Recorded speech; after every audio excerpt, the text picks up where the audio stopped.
The space station hummed with nervous energy as both delegations prepared for their second meeting. The first encounter had gone better than anyone expected. No weapons were drawn, no threats were made, and both species seemed genuinely curious about each other. The galactic observers were amazed but also worried because they knew that Deathworld species often hid their true nature until the moment to strike. Captain Jin Woo stood in the docking bay, watching the Corvin shuttle approach through the transparent aluminum windows. The massive ship moved with surprising grace for something so large. Its hull was covered in what looked like natural armor plating and strange symbols that seemed to shift and change as he watched. The airlock cycled open with a soft hiss, and the Corvins emerged. War Chief Thakron led the group, his towering form making even the tall humans look small. Behind him came his senior staff, each one looking like they could tear through steel with their bare hands. But their movements were controlled, careful, almost respectful. "Welcome back to neutral ground," said Ambassador Taemin, stepping forward. "We hope this meeting will be even more productive than our first." Thakron made a sound that might have been agreement or amusement, as do we, human ambassador. "Our leaders are most interested in your species. You are much smaller than we expected, yet you survived conditions that would challenge even us." The formal pleasantries continued, but both groups were clearly eager to move beyond diplomatic talk. The real test would come when they worked together on practical matters. The station commanders had arranged several joint activities designed to let both species observe each other under different conditions. Engineer Kyung-ho found himself assigned to work with a Corvin engineer named Gazrak on repairing a damaged plasma conduit. The Corvin was enormous even by his species standards, with arms thick as tree trunks and hands that could probably crush Kyung-ho without effort. But when they began examining the problem, Gazrak moved with surprising delicacy. "Your tools are interesting," said Gazrak, studying Kyung-ho's equipment kit. "They are much smaller than ours, but they appear quite sophisticated, human. Hands are smaller," replied Kyung-ho, "so we make smaller tools. But they work just as well for most jobs." He demonstrated by using a micro-welder to seal a hairline crack in the conduit, while Gazrak rumbled what sounded like approval. Then he pulled out his own repair tool, which looked more like a weapon than an instrument. The Corvin device could cut through meter-thick armor plating, but Gazrak used it to make repairs so precise they were barely visible. Both engineers worked in companionable silence for a while, but gradually their collaboration became a competition. Each tried to solve problems faster and more elegantly than the other. When Kyung-ho jury-rigged a bypass circuit using spare parts, Gazrak responded by rebuilding an entire control panel from memory. What started as routine maintenance quickly became something much more intense. Both engineers pushed their skills to the absolute limit, improvising solutions that would have made their respective safety inspectors very unhappy. They rerouted power through systems never designed to handle such loads and created temporary fixes that somehow worked better than the original designs. The other crew members gathered to watch as the two Deathworlders turned simple repair work into an extreme engineering demonstration. Kyung-ho crawled through maintenance tunnels that were barely wide enough for his body, while Gazrak lifted massive components that should have required mechanical assistance. Meanwhile, in the station, gymnasium martial artist Hee-jin faced off against Corvin warrior Vexthar. For what was supposed to be a friendly sparring session, the size difference was absurd. Vexthar stood nearly twice as tall as Hee-jin and probably weighed 4 times as much. His natural armor could probably stop most small weapons. But when they began to spar, something beautiful and terrifying happened. Hee-jin moved like flowing water, dodging attacks that would have crushed her while landing strikes that somehow found the gaps in Vexthar's natural armor. The Corvin warrior adapted quickly, using his reach and strength to control distance while learning to counter her speed. The match drew crowds from all over the station. Other alien species had never seen combat between two apex predators. It was violent and graceful at the same time, with both fighters pushing each other far beyond their normal limits. Neither could claim a clear advantage, and neither would yield. Blood flowed from cuts and bruises on both fighters, but they continued with grins on their faces. They were having fun in a way that terrified the watching aliens. This was not anger or hatred driving them, but pure joy in finding a worthy opponent. The sparring session lasted for over 2 hours until both fighters collapsed from exhaustion. Even then, they were laughing and comparing techniques while the medical staff rushed to treat their injuries. The scars they gave each other were worn like badges of honor in the diplomatic section. Ambassador Taemin and negotiator Minseo worked with Corvan diplomat Kraxon on preliminary trade agreements. But their discussions kept turning into competitive stories about their respective homeworlds. Each species tried to prove that their planet was more dangerous than the other. "Your world has volcanoes that can destroy continents," said Kraxon. "But our world has metal storms that can strip flesh from bone in seconds. We have hurricanes that can level entire cities," replied Minseo. "But do your storms come with creatures that hunt in the darkness and eat anything they can catch?" The competition extended to everything. Their worlds, their technology, their survival stories, their greatest challenges. Each group pushed the other to reveal more impressive accomplishments. The other ambassadors watched in fascination as two species bonded over discussing the various ways their planets tried to kill them. Word of these interactions spread throughout the galaxy, faster than light communication could carry it. Gaming networks broadcast highlights of the human Corvan competitions, drawing massive audiences who could not believe what they were seeing. Two Deathworld species were not trying to destroy each other. Instead, they seemed to be trying to impress each other. The phrase "only Deathworlders" became common slang in galactic chat rooms whenever someone did something unnecessarily dangerous or complicated. Peaceful species began to study recordings of human Corvan interactions, trying to understand how creatures from such hostile worlds thought and acted. Back on the station, the competitions continued and intensified. Engineer Kyung-ho and Gazrak had moved from simple repairs to redesigning entire ship systems. Their modifications improved efficiency by 30%, while somehow making everything more dangerous to operate. Fighter Hai-Jin and warrior Vexthar began teaching each other their respective combat techniques, creating hybrid fighting styles that were more effective than either original method. The diplomatic teams abandoned formal negotiations in favor of joint planning sessions where they designed theoretical solutions to impossible problems. Their combined knowledge created strategies that neither species could have developed alone. As the second meeting drew to a close, both delegations realized something important had happened. They had found kindred spirits in the vast loneliness of space. Other species might never understand what it meant to evolve under constant threat, to fight for every breath, and to find strength in adversity. But they understood each other perfectly. The galactic observers were amazed and somewhat terrified. These two species were not just getting along, they were making each other stronger. Every interaction pushed both groups to exceed their previous limitations. When Deathworlders met, apparently, they did not cancel each other out. Instead, they multiplied each other's capabilities. Ambassador Taemin shook hands with War Chief Thakran as the Corvan delegation prepared to depart. "This has been most educational," he said. "Indeed," replied Thakran.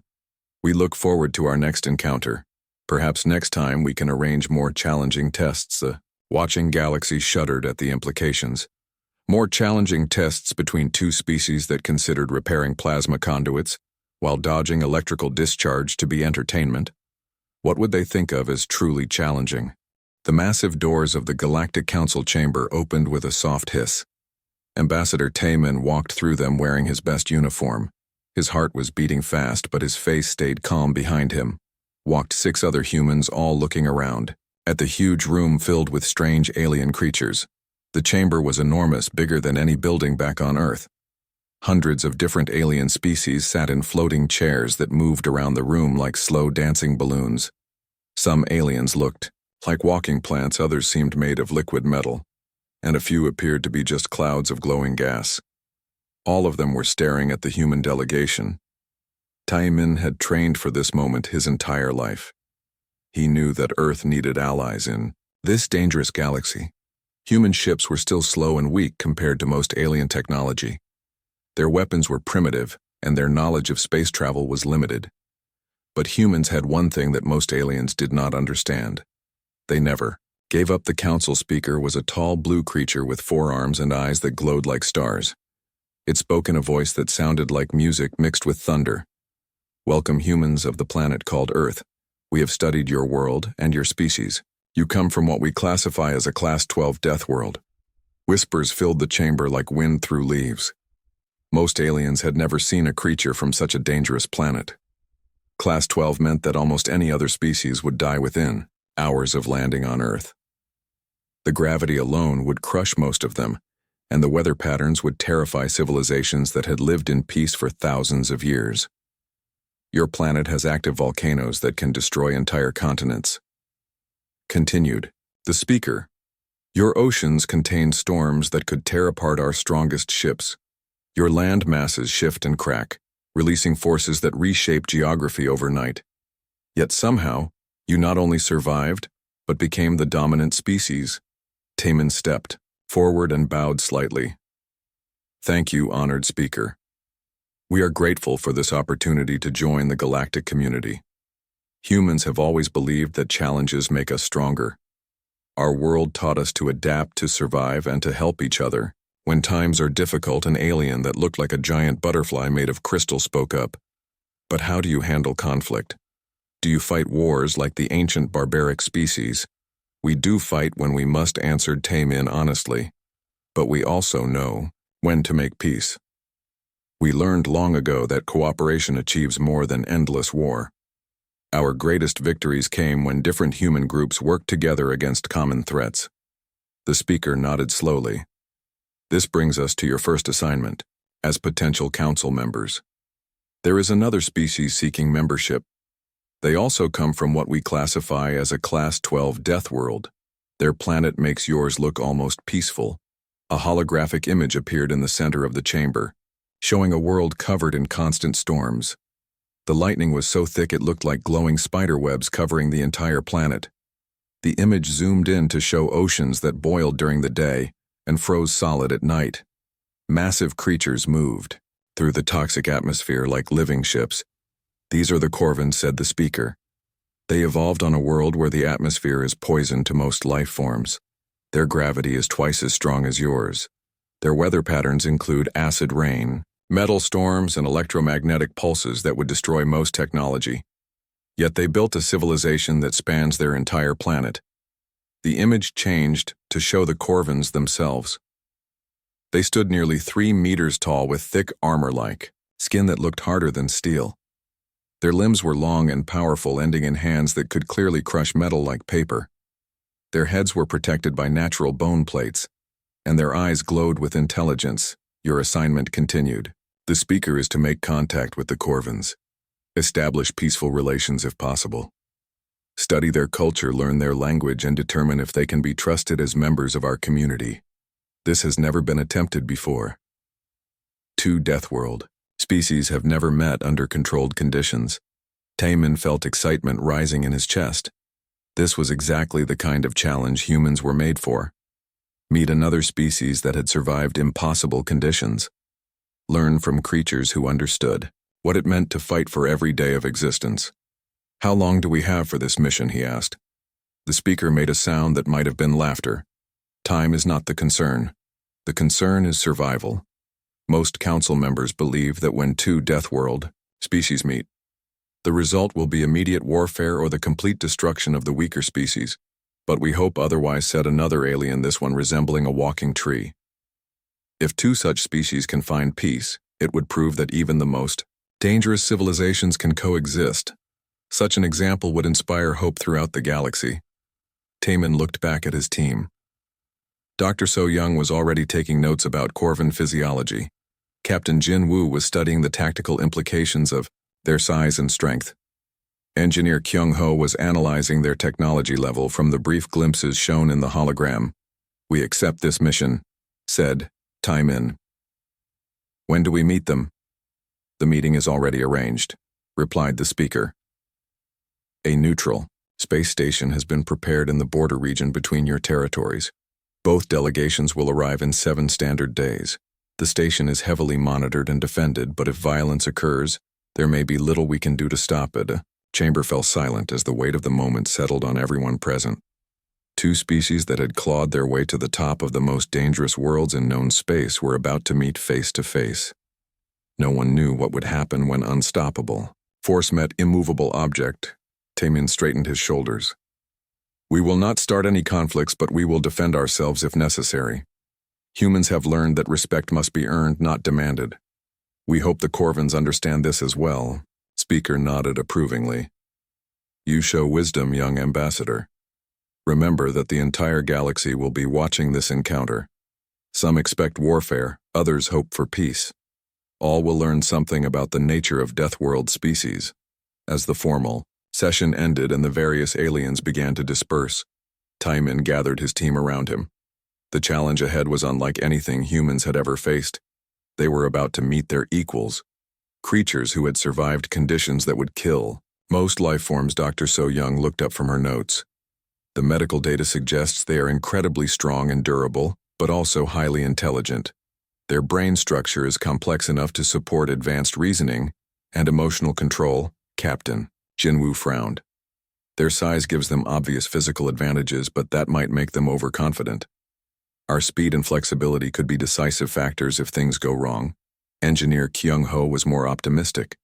Their technology seems compatible with ours. Different approaches but similar principles. If we can establish communication, we might learn incredible things from each other. Tai-min listened to his team, but his thoughts were focused on the bigger picture. This meeting would determine not just the future of human-Corvin relations, but the destiny of both species in the galactic community. Success would open doors to knowledge and alliances beyond imagination. Failure could mean isolation or worse. 7 days to prepare for the most important meeting in human history. 7 days to get ready to face another species that understood what it meant to never surrender. The galaxy was watching and waiting to see what happened when Deathworlders finally met their match. The emergency meeting of the Galactic Sports Federation was unlike any in their 1,000-year history. President Velthar, a peaceful slug-like creature that normally moved very slowly, was practically vibrating with excitement. The viewing numbers from the human-Corvin interactions had broken every record in galactic entertainment history. Beings across the galaxy are obsessed with these Deathworlder meetings, announced Velthar to the assembled board members. Our normal programming looks boring compared to watching them turn routine maintenance into extreme sports. We need to capitalize on this interest before it fades. Board member Kix-9, a crystalline entity that communicated through light patterns, flashed rapidly. But surely, organizing formal competition between two Deathworld species is incredibly dangerous. What if they actually try to kill each other? Another board member, Gorthak, who resembled a walking tree, made creaking sounds of agreement. The insurance costs alone would bankrupt us, and if either species gets seriously injured, the diplomatic consequences could destabilize the entire region. But Velthar had already made up his mind.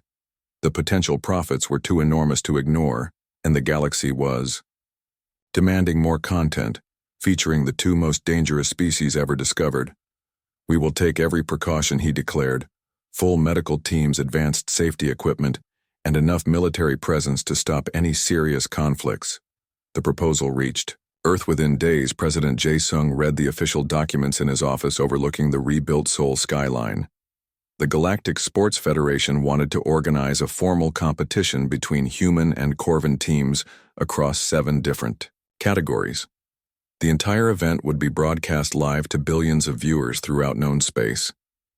This could be the opportunity we have been waiting for, Jae-sung told his advisors.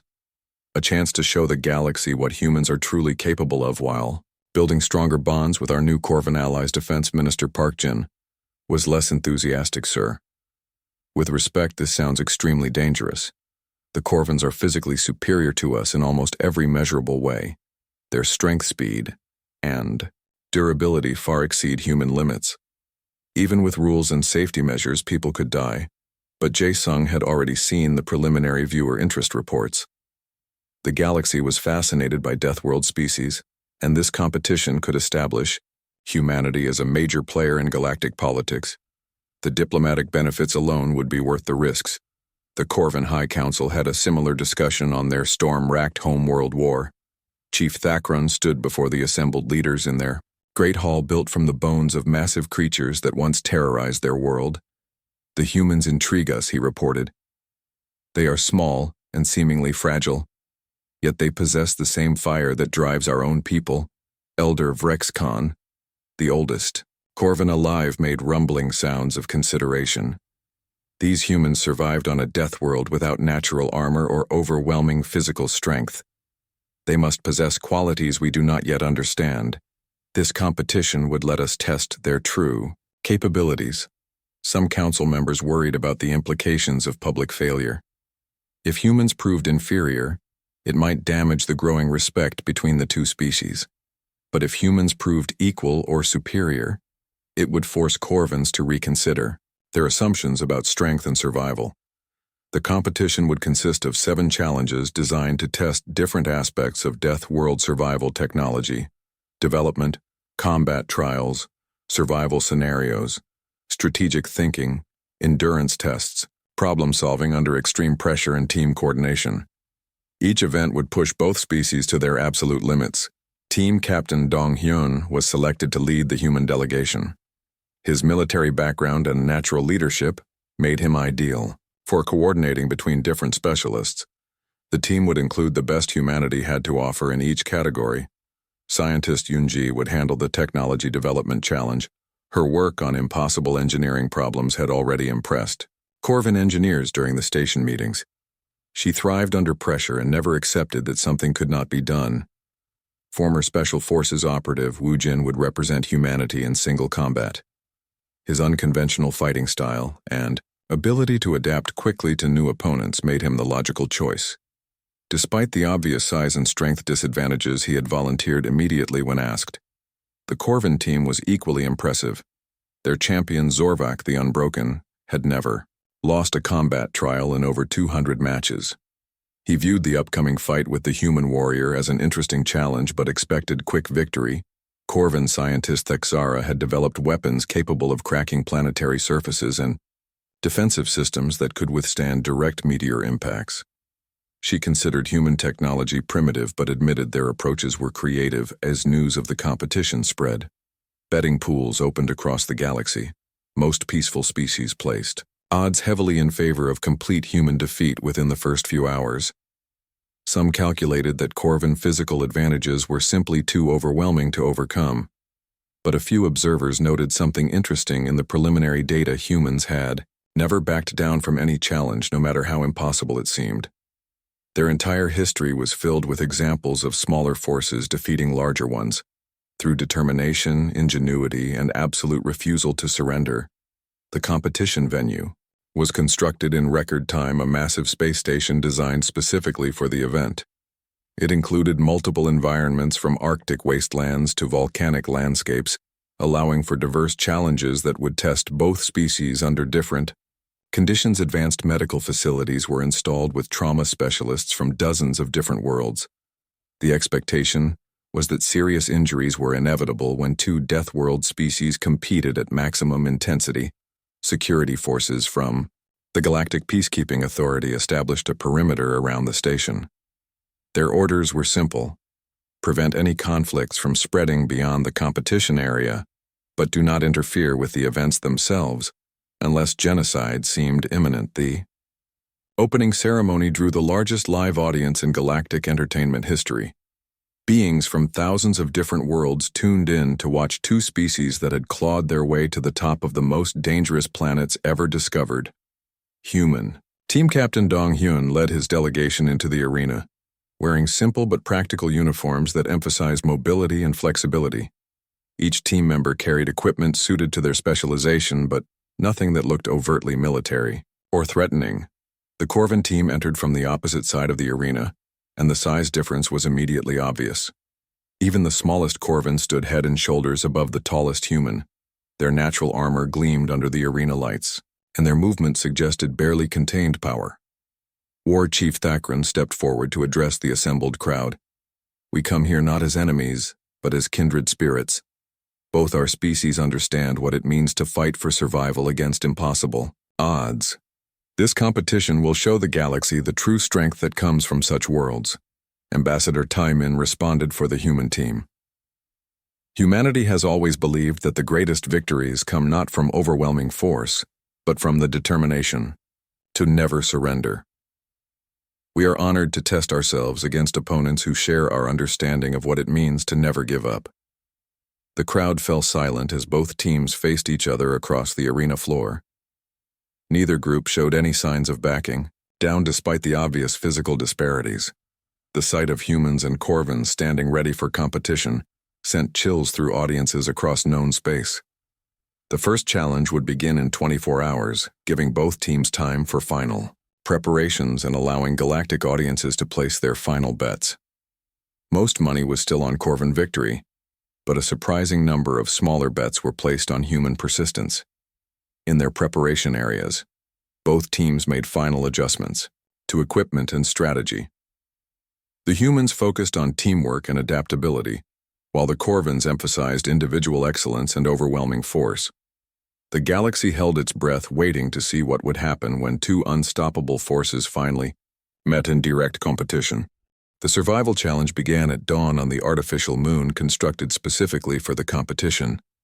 Both teams were transported to opposite sides of the barren landscape and given identical basic equipment.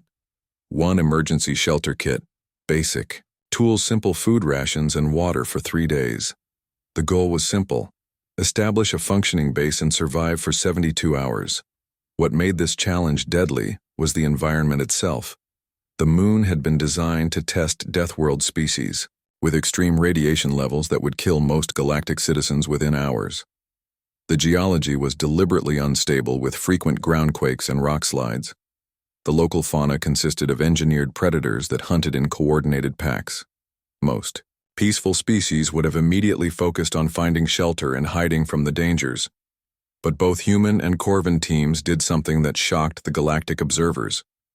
They went on the offensive within the first hour. Engineer Sung-ho worked alongside biologist Yu-jin to study the pack hunters that were stalking their landing site. Instead of avoiding the creatures, they began analyzing behavior patterns, hunting tactics, and social structures. The goal was not survival, but domination. One can use their pack instincts against them, observed Yu-jin as she watched a group of six-legged predators coordinate an attack on smaller prey. These creatures are intelligent, but they follow predictable patterns. Sung-ho was already designing traps and defensive positions, but his plans went far beyond simple protection. He wanted to turn the predators into assets. The smaller species could be domesticated and used as scouts, while the larger ones could be eliminated to clear territory for expansion. Meanwhile, the Corvin team led by Huntmaster Vroketh had begun systematically hunting the largest predators on their side of the moon. Their approach was direct and brutal, using superior strength and natural armor to engage creatures that other species would flee from in terror. Vroketh personally killed a pack leader that stood 3 meters tall and weighed over half a ton. His victory roar echoed across the landscape as other Corvins began butchering the carcass for food and materials. Nothing would be wasted on a world where survival meant using every possible advantage. Both teams worked through the night, while galactic audiences watched in amazement. Instead of cowering in shelters waiting for rescue, both groups had begun actively terraforming their environments. The humans built elaborate trap networks and began training captured predators, while the Corvins constructed massive fortifications from the bones and hides of their kills. By the end of the first day, both teams had established bases that looked more like military installations than survival shelters. The humans had created a complex of interconnected structures hidden in natural rock formations, with trained animals providing early warning systems. Corvins had built a fortress that could probably withstand orbital bombardment, using nothing but local materials and engineering principles. The galactic observers were speechless. Most species would have been lucky to survive 12 hours on this moon, but both teams were thriving. They had turned a survival exercise into territorial expansion, treating mortal danger as a minor inconvenience. The second challenge was single combat, and the entire galaxy tuned in to watch human warrior Wu Jin face Corvin champion Zorvak the Unbroken. The size difference was absurd. Zorvak stood nearly 3 meters tall with natural armor that had never been penetrated. His strength was legendary, and his combat record was perfect. Wu Jin looked tiny by comparison, standing barely half as tall as his opponent. But his eyes held the same fire that had driven humanity to dominate Earth. He had studied recordings of Corvan combat techniques and developed strategies that played to human advantages. The fight began with Zorvak charging forward, expecting to end the match quickly with overwhelming force. His massive fist descended toward Wu Jin with enough power to crush steel, but the human was no longer there.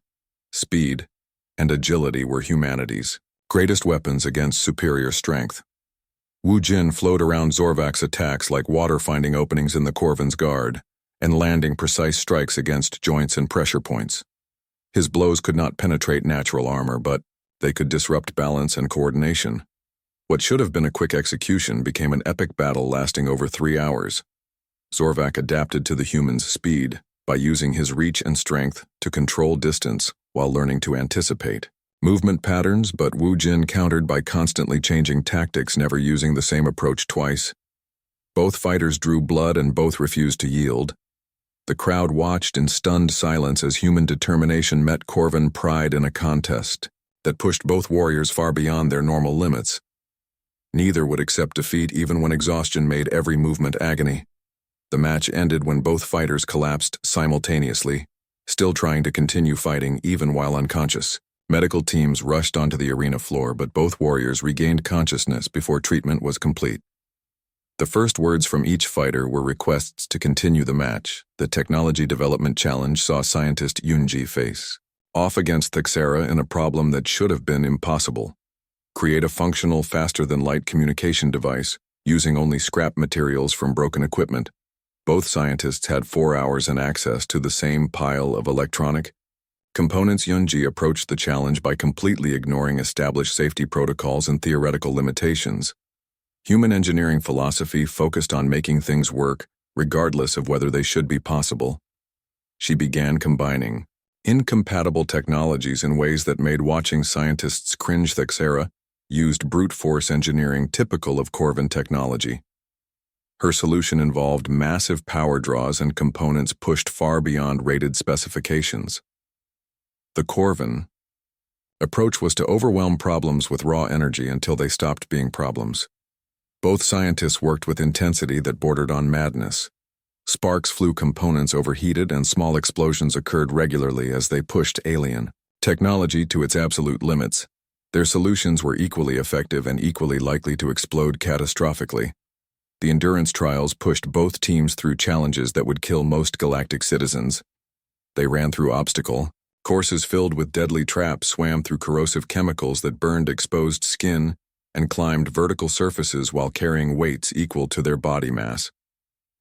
Human endurance was legendary, but Corvan strength seemed unlimited.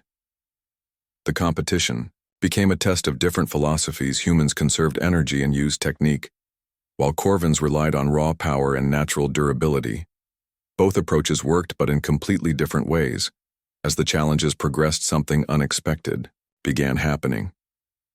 Instead of trying to defeat each other, both species started pushing each other to greater heights.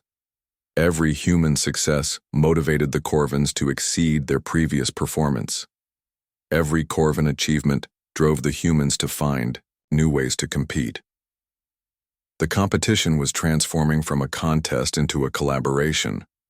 Both teams were discovering that having worthy opponents made them stronger than they had ever been alone.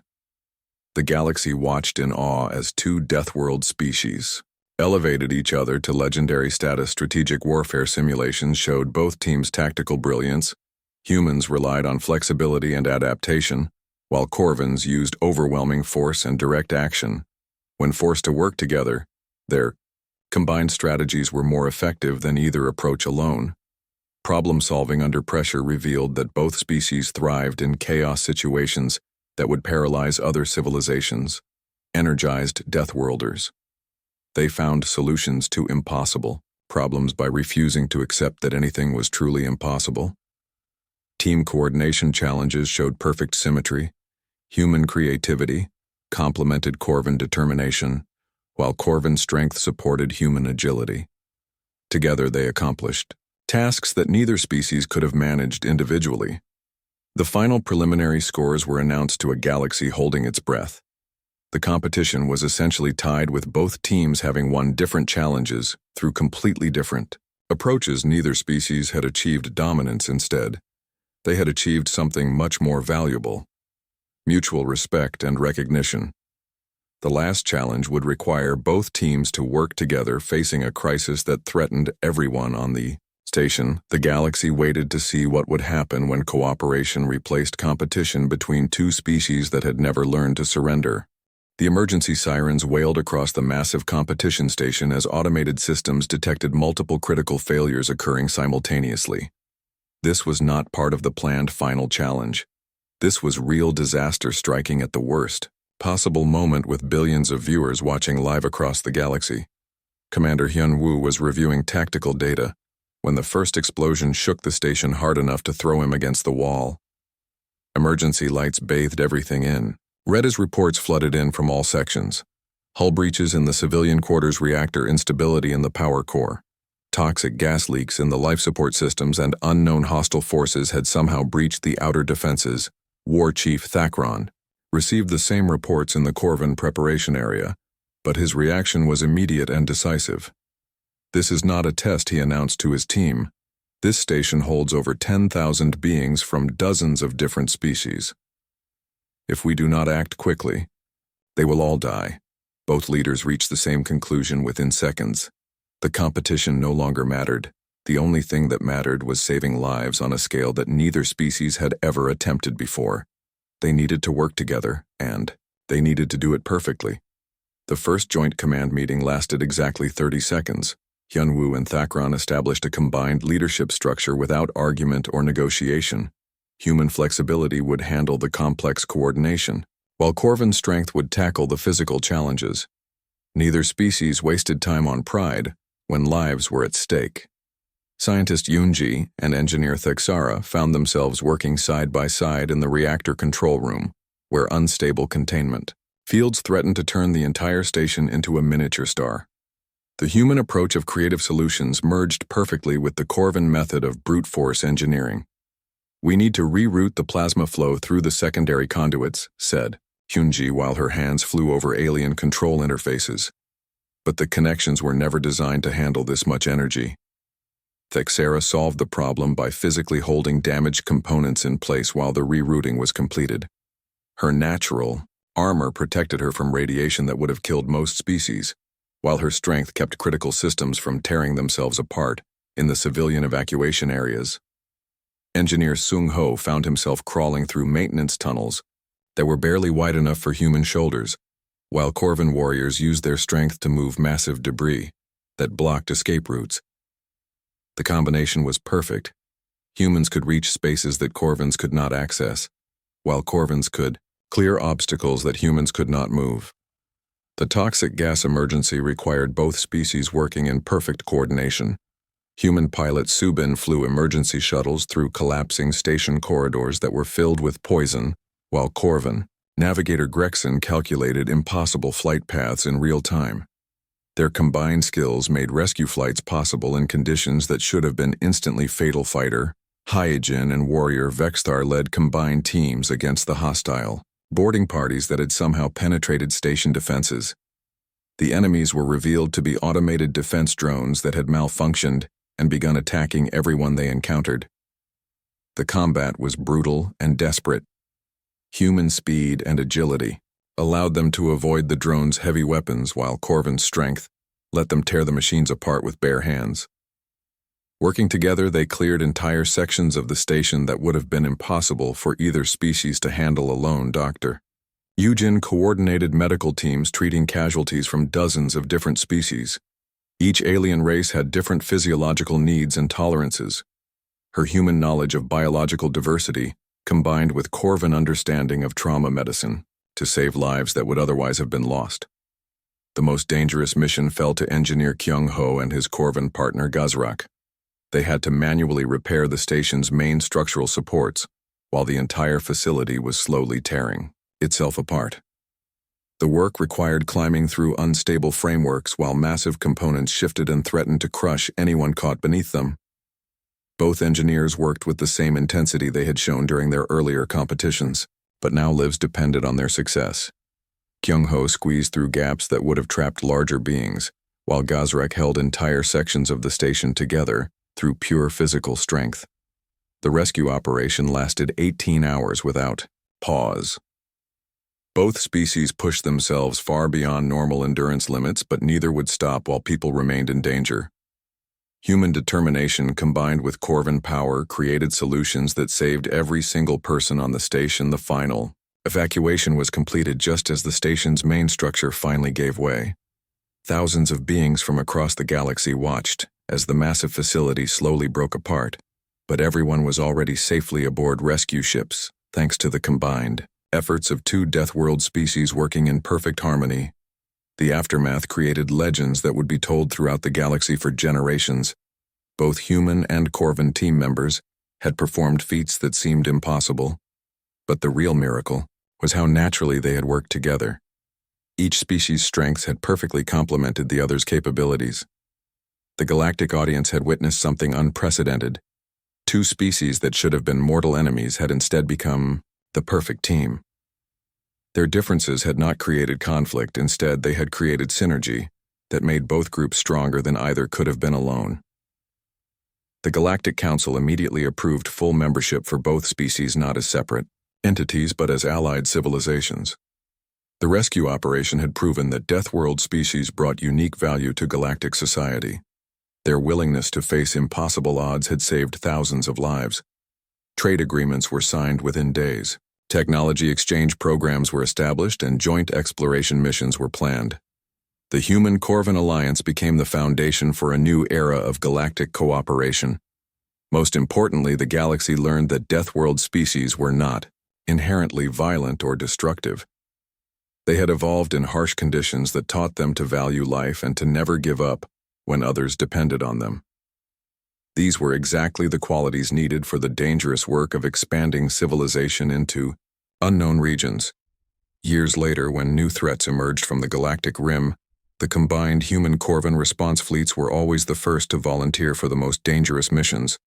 They had learned that when Deathworlders worked together, there was no challenge too great, no enemy too powerful, and no odds too overwhelming. The phrase Deathworlder Alliance became synonymous with impossible missions accomplished. Other species would joke that if you needed something done that was completely impossible, you called the humans and Corvans. They would not only succeed, they would make it look easy while having fun doing it. The competition that had started as entertainment became the foundation for the strongest partnership in galactic history. Two species that had clawed their way to dominance on worlds that tried to kill them had found something more valuable than victory. They had found Kinship Ambassador Taemin and War Chief Thakron met regularly in the years that followed to coordinate joint operations. Their friendship had grown from mutual respect into genuine affection, built on shared understanding of what it meant to never surrender. The galaxy was forever changed by the day. Two Deathworld species met and decided that the universe was not dangerous enough for either of them alone. Together they pushed the boundaries of what was considered possible, turning every challenge into an opportunity for growth, and every impossibility into just another problem to solve. When other civilizations faced disasters that seemed hopeless, they knew exactly who to call. The Deathworlder Alliance would arrive with grins on their faces, ready to prove once again that there was no such thing as impossible odds when two species that refused to quit worked together.